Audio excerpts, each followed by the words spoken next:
Withdrawing funds from your Steam account can be a straightforward process if you follow the right steps. Here is a simple guide to help you navigate through it. Step 1. Log into your Steam account.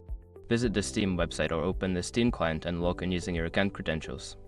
Make sure you have access to the email or phone number associated with your account for verification purposes.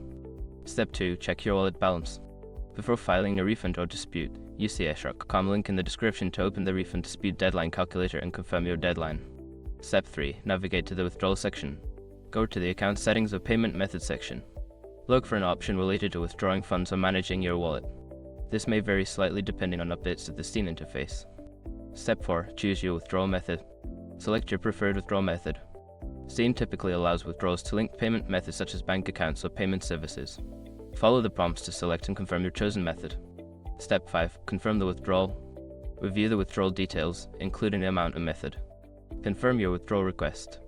You may receive a confirmation email or notification, and it may take some time for the funds to process and appear in your chosen account. Once you've completed these steps, your funds should be on their way to your selected payment method. Always check for any updates or changes in Steam's policies regarding withdrawals to ensure a smooth process.